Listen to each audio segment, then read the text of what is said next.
नमस्कार, मी पंजाब डक. आज आहे 23 जून 2026. तर राज्यातल्या शेतकऱ्याला सांगू इच्छितो की पाहू शकता, हे आमच्या इकडे पाथरी ते शेलू रोडवर इकडे देखील पाथरीकडे पाऊस सुरू झाला आणि शेलूकडे देखील आमच्या भागामध्ये चालू झाला. असाच पाऊस काय होणार आहे सगळीकडे महाराष्ट्रामध्ये काय होणार आहे, दररोज म्हणजे आज 23 पासून ते 10 जुलैपर्यंत दररोज वेगवेगळ्या भागात पडणार आहे. जिथं जास्त पडेल तिथं आणि जमिनीमध्ये ईदभर ओल झाली तर लगेच पेरणीचा निर्णय घ्यायचा. असाच पाऊस पडणार आहे. म्हणजे दुष्काळ वगैरे काय पडणार आहे. जूनपेक्षा जुलैमध्ये जास्त पाऊस राहणार आहे. जुलैच्या पहिल्या वीकमध्ये, पहिल्या आठवड्यामध्ये चांगला जोराचा उडी नाले वाहतील असा देखील पाऊस येणार आहे.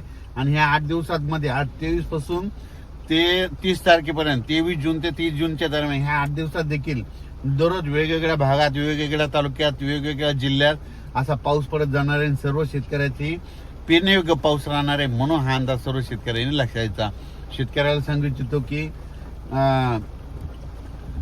शेतीमध्ये काय करायचं की समजा पाऊस पडल्याच्या नंतर जमिनीमध्ये पहिल्यांदा सगळ्यात महत्वाची ओल तपासायची. ईदभर जर ओल गेली तर तुम्ही कधी पेरणीचा निर्णय घेऊ शकता. 4 बोट 6 बोट जर ओल असेल तर तुम्ही पेरणीचा निर्णय घेऊ नका. कारण की राज्यामध्ये मात्र पाऊस येणार आहे. फक्त काय होणार आहे, मागं पुढं थोडं होणार आहे. काही जणांची आज पेरणी सुरू होईल, काहीची उद्या होईल, काहीची 2-3 दिवसांनी होईल. ज्या भागात उशिरा पाऊस पडेल त्यांची उशिरा होईल. पण पाऊस मात्र सगळीकडे म्हणजे जुलै ते 15 जुलैपर्यंत सगळीकडे पडणार आहे. सगळ्यांच्या पेरण्या 15 जुलैपर्यंत होऊन जातील. म्हणून हे लक्षात घ्यायचं. काहीच्या तर तुम्हाला सांगू इच्छितो ह्या 8 दिवसातच म्हणजे ह्या 25, 26, 27 जूनच्या दरम्यानच काही ठिकाणी पेरण्या होती. म्हणून हे देखील सर्व शेतकऱ्यांनी लक्षात घ्यायचं.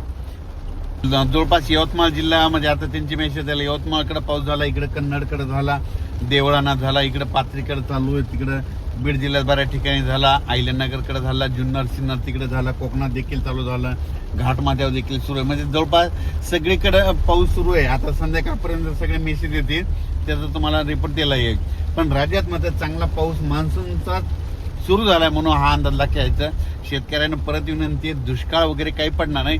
फक्त एक गोष्ट काय झाली, ह्या ग्लोबल वॉर्मिंगमुळे, वाढत्या तापमानामुळे निसर्ग थोडा 20-22 दिवस पुढे सरकला आहे. त्याच्यामुळे दरवर्षी आपल्याला काय होणार आहे, जूनच्या शेवटच्या आठवड्यातच पाऊस येणार आहे आणि शेतकऱ्याचे पेरण्या होणार आहेत. म्हणून यावर्षी देखील तसंच झालं. म्हणून तुम्हाला सांगायचं भविष्यात देखील असंच होणार आहे. म्हणून फक्त शेतकऱ्यांनी काय करायचं, थोडा धीर धरा. दुष्काळ वगैरे काय पडणार नाही. पेरण्या बिलकुल होणार आहेत. 15 जुलैपर्यंत सगळ्या महाराष्ट्रात त्या पेरण्या लागतील.